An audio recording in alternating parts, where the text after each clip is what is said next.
We certainly are ready to go. We've been slaving away over this lovely roast coming up for you guys. It'll be prepared mostly on Sunday, but we can jump into the game at hand, kicking things off on Miramar. We're gonna have what, 3 of these, and then lean into Erangel afterwards. But again, I think my mind just rolls straight into looking at one, does VP come out again and look sublime? These boys, I think, played above the rest in the previous, and I think that interview with Batulans really highlighted how integral this guy is and how well adapted and well prepared they are to this. But there was another concept to talk about, wasn't there, Rich, that really stood out in that previous week's games?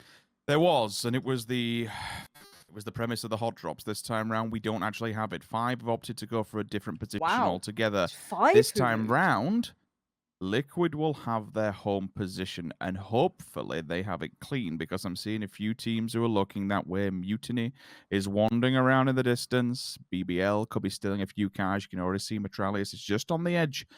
Excuse me, not really on the edge as such, but certainly further down the road if one of the boys wanted to come back and grab it. Oh yeah, they'll let that pile in, and DA are looming in the background as well. I want to see if they hit this rotation route on that slow side. T-Bone's already found Nail up though, and that's a big boy battle between those two. Some big firepower coming out. T-Bone with a quick flush as well. Batulins, though, finds a little bit of space for himself, and this is all now going to pile on in. We're going to see Mutiny trying to catch him on the run. You're going to have a couple of players trying to make that mad dash all down that main road. I told you this is where it goes down, and it is. One more shot might do it if it's a well-placed one. Already gets out, barrel in hand. My returns from fire. Hits the prone, hits the deck, tries to hit the shot, and he does. Great damage received right back at him. He's not going down without a fight. 10 HP is all he's got. And it's all he's going to have, as already Granula's going to find that. Quick little nade, though, could do well here. Big damage, it is. Good work from Lazar, and now the rest of the pull-ups come in. Yeah, you can continue this one through with the vehicle going up and knocking out another one. The smokes will be there to try and deny it. He'll throw the mollies in and see if he can force them out of this one. I can see the players are burning at the wayside. That is them gone. All 4 players down. Lazar does the damage.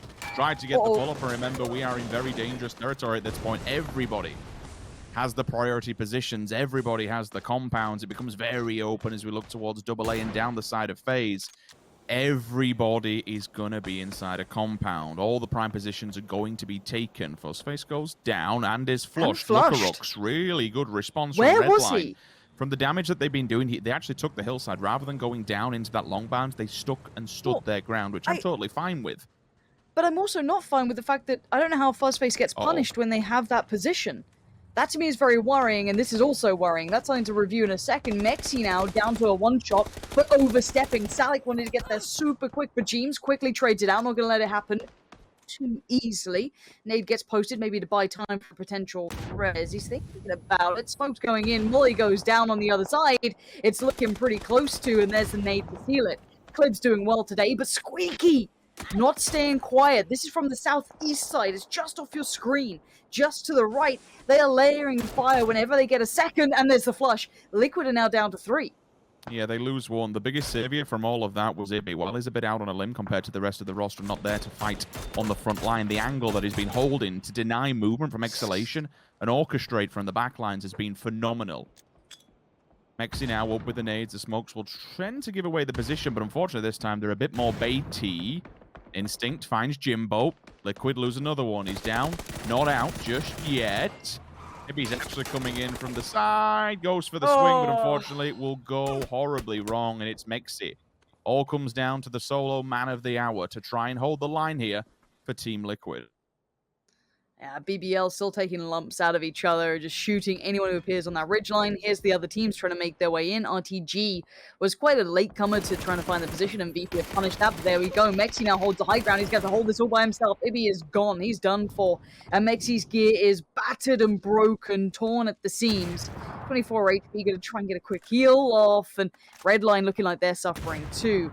I'm seeing a lot of the teams who are down to bits and pieces, the 2s and the 3s that are trying to live in the shadows of the big boys over here, getting caught up in every other team as 4 moving in this way.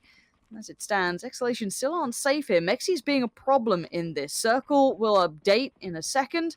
We'll check in on that, see where it's headed off to. And already it looks like it's out of the south side. So moving up towards the north, I imagine here. So someone like 5 and VP probably in good positions. My eyes are looking at 5 here. It's the first time we get to see these boys play, as Mexi's still trying to hunt out his prey, but they seem very aware of his positioning. It's not 110%.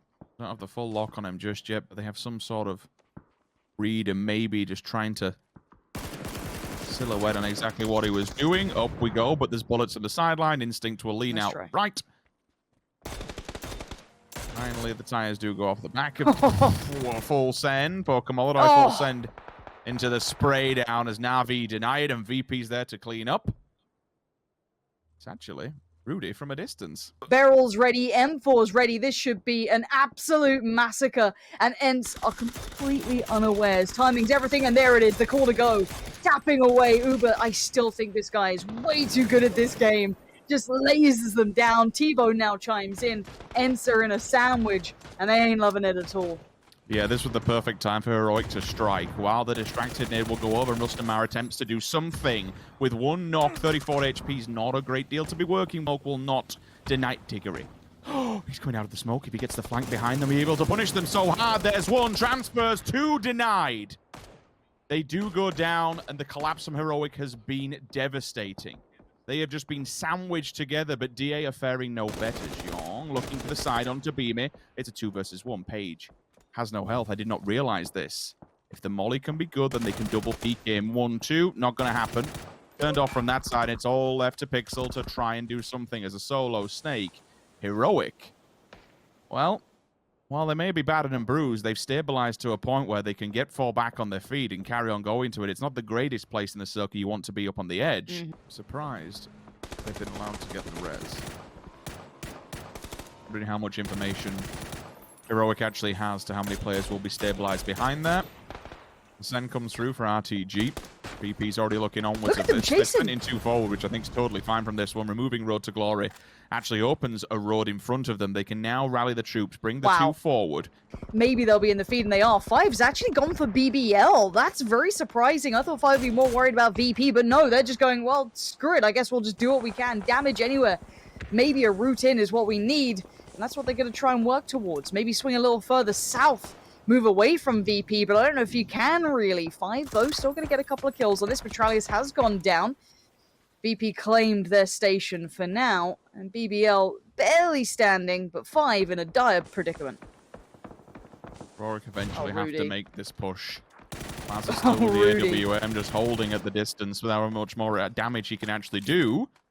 Fair enough. Rudy going down. Put to rights, but VP will be hearing all of this. Your information will be given away, especially with that big green machine ringing its song in the distance.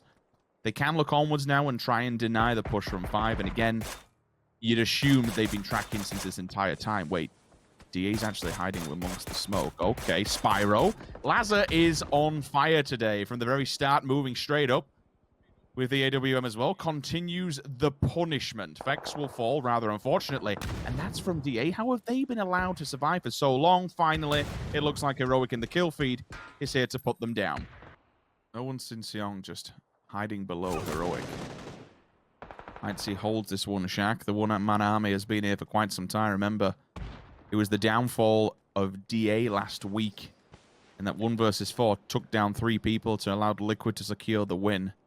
Well, certainly he is an individual that won't put it past him if he can survive this onslaught, but with so many people coming his way, it's in prime position. I'd see Vex. They strike simultaneously. 2 players have now been fallen. They will continue. Vex and Spyro in the back will strike 2 different teams, and Na'Vi is gone. 7th position for them. Gustav forced to hit the deck for now, with the smokes being built. This can give them a brief moment of respite. Well, look, you're never going to turn it down, but FaZe taking down the shots coming out, and they're tasty today. I mean, Na'Vi going down to FaZe kind of actually left FaZe in a corner and allowed VP to completely focus on them. So VP have been given a little bit of wiggle room, which is actually a terrifying idea. These guys are way too strong for that good nade. Not enough to take him down, but Mert's now going to be pushed down a little lower. And speaking of VP, they found their next victim. Aitzi and Gustav are gone. They're knocked. And that's a problem because Aitzi was the player in that cabin. He was in that shack. He was their fallback plan. He was the main guy. And now Mert might have to give this one up, and he does, accepts fate, and is now just Fex left alive. But Fex is an animal unto himself, but broken vest, helmet's looking worse for wear. But Fectic's still in the kill feed, just lording over him. And these boys are controlling most of this circle. Look at that minimap right now, bottom right, look at it. They control 90% of this circle. The rest all in towards the southeast. Heroic try to take lumps out of SMB, who are trying to hold the line, but they've got a looming threat in the background. The Giant is about to crest that hill, and it's Virtus.Pro working their way through, and they're not being passive, Rich. They're pushing this one. All the nades are coming out. All the utility they've garnered from the body boxes. All their victims. On. It's time to put it to work. It's time to make good use of this. And they know exactly where Heroic are going to be stabilizing for a second. Come on! Spiral Lou, this is just insanity. Mortar strikes galore, bombardment. It could be another win on the board. 16 plus frags come out for VP. They won their first game day number 1. They won their first game day number 2 of week 1. And they do the same again. All my life I want money and power, respect my mind, no die from last y'all. I pray my dick get big as the Apple time, so I can fuck the world for 72 hours. Goddamn, I feel amazing.